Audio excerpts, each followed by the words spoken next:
നിങ്ങളുടെ ഫേവറേറ്റ് സീരിയലുകൾ ടിവിയിൽ വരുന്നതിന് മുൻപേ സൺ നെക്സ്റ്റ് ആപ്പിൽ കാണാം. ഇനി എല്ലാവർക്കും മുൻപേ കാണൂ. ഇപ്പോൾ തന്നെ സൺ നെക്സ്റ്റ് ആപ്പ് ഡൗൺലോഡ് ചെയ്ത് സബ്സ്ക്രൈബ് ചെയ്യൂ. പാറു,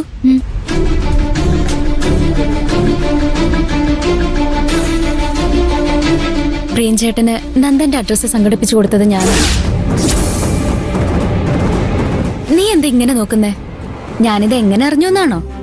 പ്രിയൻചേട്ടൻ എന്നോട് എല്ലാം പറഞ്ഞിട്ടുണ്ട്. നീ അപകടത്തിലാണെന്നറിഞ്ഞപ്പോ പ്രിയൻചേട്ടന്റെ ഒരു വെപ്രാളം കാണുമായിരുന്നു. നന്ദനെ പോലൊരു ഫ്രോഡിന്റെ ട്രാപ്പില് നീ വീണല്ലോ നോർക്കുമ്പോഴേ ഞാൻ നിന്നെ കുറ്റപ്പെടുത്തിയതല്ല.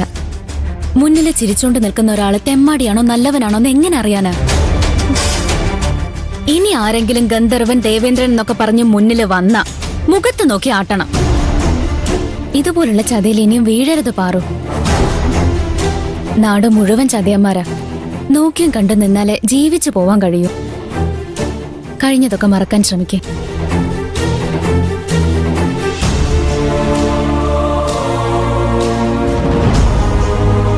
പാറു,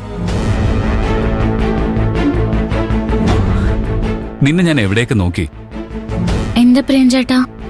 എനിക്ക് നിന്നോട് പ്രധാനപ്പെട്ട ഒരു കാര്യം പറയാനുണ്ട്. പ്രിയൻചേട്ടൻ എന്താ പറയാനുള്ളതെന്ന് പ്രിയൻചേട്ടൻ പറയാതെ തന്നെ എനിക്കറിയാം. കഴിഞ്ഞതെല്ലാം മറക്കണം. നാട് മുഴുവൻ ചതിയന്മാരും തെമ്മാടികളോ.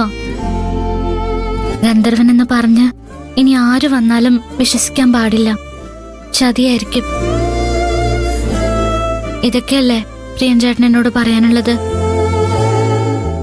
ഇന്നലെ മുതല് ഞാൻ കേൾക്കുന്നത് ഇതൊക്കെ തന്നെയാ. കൈലാഷ് സാറ്, മീര, ജെന്നിഫർ, ആയിഷ, ഭൂമിക മാഡം, ദേ ഇപ്പൊ രേവതി. ഞാൻ വീണ്ടും അപകടത്തിൽ ചാടാതിരിക്കാൻ വേണ്ടിയാ എല്ലാരും എന്നെ ഉപദേശിക്കുന്നെന്ന് എനിക്കറിയാം. പക്ഷെ ഒരേ കാര്യം തന്നെ വീണ്ടും വീണ്ടും കേൾക്കുമ്പോ ശരിയാ, ഞാനൊരു പൊട്ടിപ്പെണ്ണ് തന്നെയാ. ലോകം കണ്ടിട്ടില്ലാത്ത വേറൊരു പൊട്ടിപ്പെണ്ണ്. പാറുവിന് കുറച്ച് ഉപദേശം കൊടുത്തു കളയാം എന്ന് കരുതിയിട്ടൊന്നുമല്ല ഞാൻ പാറുവിനെ അന്വേഷിച്ചു വന്നത്. നിന്റെ ഭാഗത്തുനിന്ന് ഒരു തെറ്റും ഉണ്ടായിട്ടില്ല. കാരണം നീ സ്നേഹിച്ചത് ഗന്ധർവനെയാ. ഗന്ധർവന് നിന്നോടുള്ള സ്നേഹം തിരിച്ചറിഞ്ഞതിന് ശേഷം നീ ഗന്ധർവനെ സ്നേഹിച്ചു തുടങ്ങിയത്. അത് മനസ്സിലാക്കി ആ നന്ദൻ കള്ളക്കളി കളിച്ചു. അതെങ്ങനെ നിന്റെ തെറ്റാവും? എന്നോട് ഇങ്ങനെ പറയുന്ന ഒരേ ഒരാള് പ്രിയൻചേട്ടനാ. എല്ലാവർക്കും എന്നെ ഉപദേശിക്കാനായിരുന്നു താല്പര്യം. പക്ഷെ എന്നെ ശരിക്കും മനസ്സിലാക്കിയത് പ്രിയൻചേട്ടൻ മാത്രം. പാറു ഈ പറഞ്ഞത് വളരെ സത്യം.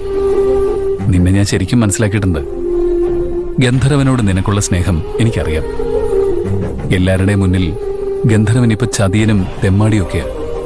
പക്ഷെ പാറു, ഗന്ധർവനെന്നും പറഞ്ഞ് നിന്നെ ചതിക്കാൻ നോക്കിയ അവനാ തെമ്മാടി.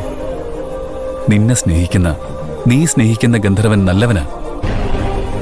നിന്നോടുള്ള അവന്റെ സ്നേഹത്തിൽ ഒരു തരി പോലും കളങ്കമില്ല.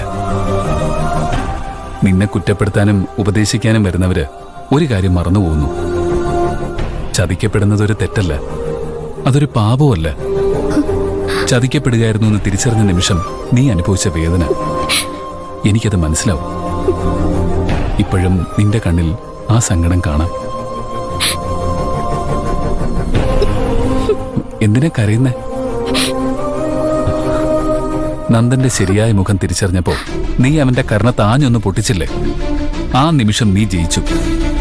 ജയിച്ചവര് കരയാൻ പാടില്ല. കരയേണ്ടത് അവനാ, നന്ദൻ. പോലീസിന്റെ കയ്യിൽ നിന്ന് തല്ലും ചവിട്ടും ഒക്കെ വാങ്ങിക്കൂട്ടി അവനിപ്പോ കരയായിരിക്കും, നിലവിളിക്കായിരിക്കും. അതുകൊണ്ട് അവസാനിക്കുമെന്ന് എനിക്ക് തോന്നുന്നില്ല. എല്ലാം കുറിച്ചു വെക്കുന്ന ദൈവം അവനുള്ള ശിക്ഷ നൽകാതിരിക്കോ? വൈകാതെ തന്നെ അവൻ അനുഭവിക്കും. പാറു നോക്കിക്കോ. അതുകൊണ്ട് കണ്ണു തുടയ്ക്ക്. ഈ തണുത്ത മൺചുരങ്ങളിതുവഴി മെല്ലെ വന്നൊരുങ്ങ തന്ന കരൾമിഴിയേ. കണ്ണു തുടയ്ക്ക്.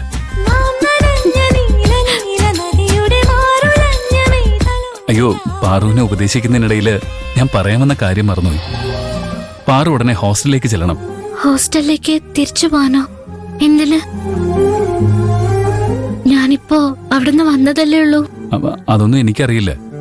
പാറുവിനോട് എത്രയും വേഗം ഹോസ്റ്റലിൽ എത്താൻ പറയണമെന്ന് ഭൂമിക മാഡം എന്നെ വിളിച്ചു പറഞ്ഞു. ഞാനത് നിന്നോട് പറഞ്ഞു. എന്തിനാ ഏതിനാന്നൊന്നും എനിക്കറിയില്ല. എന്നോട് എത്രയും വേഗം ഹോസ്റ്റലിൽ ചെല്ലാൻ മാഡം പറഞ്ഞോ? പറഞ്ഞു. വളരെ ഗൗരവത്തിലാ മാഡം പറഞ്ഞത്. അതുകൊണ്ട് എന്താ കാര്യമെന്ന് ചോദിക്കാൻ എനിക്ക് ധൈര്യം വന്നില്ല. മാഡത്തിന് എന്നോടിപ്പോ വലിയ ദേഷ്യം. എന്നെ ഹോസ്റ്റലിൽ നിന്ന് പറഞ്ഞു വിടാൻ വേണ്ടിയായിരിക്കും. ഞാനിപ്പോ എന്താ ചെയ്യാ? ഹോസ്റ്റലിൽ നിന്ന് നിന്നെ പറഞ്ഞു വിടുമൊന്നുമില്ല. പറഞ്ഞു വിടുന്ന ഉറപ്പാ. അതുകൊണ്ടല്ലേ മാഡം എന്റെ ഫോണിൽ വിളിക്കാതെ പ്രേംചേട്ടന്റെ ഫോണിൽ വിളിച്ചത്?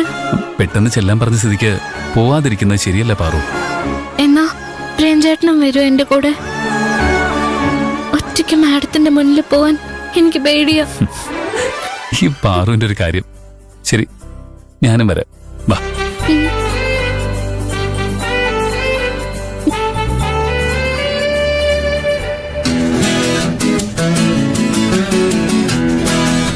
എത്ര നേരം ഈ കാത്തിരിക്കാൻ തുടങ്ങിയിട്ട്? ഈ പ്രിയനെന്ത് പറഞ്ഞ ആളെന്താ വരാത്തെ? അയാൾക്കൊരു 100 കൂട്ടം തിരക്കുണ്ടാവും. നമ്മൾ വരുന്ന കാര്യം ചിലപ്പോ അയാൾ മറന്നുപോയിട്ടുണ്ടാവും. അയ്യോ, അപ്പൊ നമ്മൾ എന്താ ചെയ്യാ? അമ്മേ, പാറു താമസിക്കുന്ന ഹോസ്റ്റലിന്റെ പേര് നമുക്കറിയാലോ. ഏതെങ്കിലും ഓട്ടോയിൽ കയറി പോയാലോ? ഹോസ്റ്റലിന്റെ പേരല്ലേ നമുക്കറിയൂ. ഇവിടുന്ന് എത്ര ദൂരം ഉണ്ടെന്ന് നമുക്കറിയത്തില്ലല്ലോ. ഓട്ടോയ്ക്കൊക്കെ പോയാ വലിയ പൈസ ആയാലോ?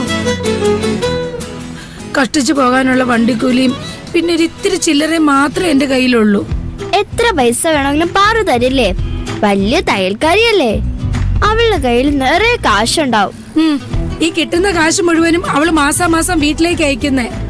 അവളുടെ കയ്യിൽ അധികം കാശൊന്നും ഉണ്ടാവില്ല. അത് പാറുവിന്റെ അമ്മയ്ക്ക് വെറുതെ തോന്നുന്നതാ. ടൗണിൽ ജോലി ചെയ്യുന്നവരുടെ കയ്യിൽ ഇഷ്ടംപോലെ കാശുണ്ടാവും. നമ്മളിവിടെ എത്തിയെന്ന് പാറുവിന് ഫോൺ വിളിച്ച് പറയും. ഓട്ടോറിക്ഷ അല്ല, കാറ് വിളിച്ച് വരാൻ പറയും പാറു.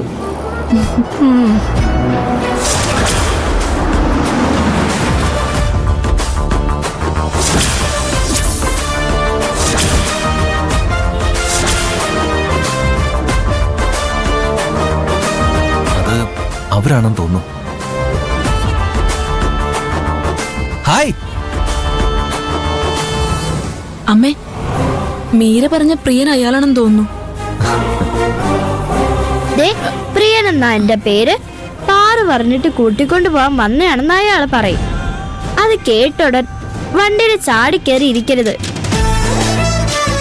ഞാൻ പറഞ്ഞത് ഓർമ്മയുണ്ടല്ലോ, ഇത് ടൗണാ, നിറയെ തട്ടിപ്പുകാരുള്ള സ്ഥലമാ. അത് പ്രിയൻ തന്നെയാണോ എന്ന് ഞാൻ ചോദിച്ചുറപ്പ് വരുത്തും. എന്നിട്ടേ വണ്ടി കയറാൻ പാടുള്ളൂ. ഹായ്, പാർവതിയുടെ അമ്മയും ചേച്ചിയല്ലേ? അതൊക്കെ പറയാം. നിങ്ങളാരാ?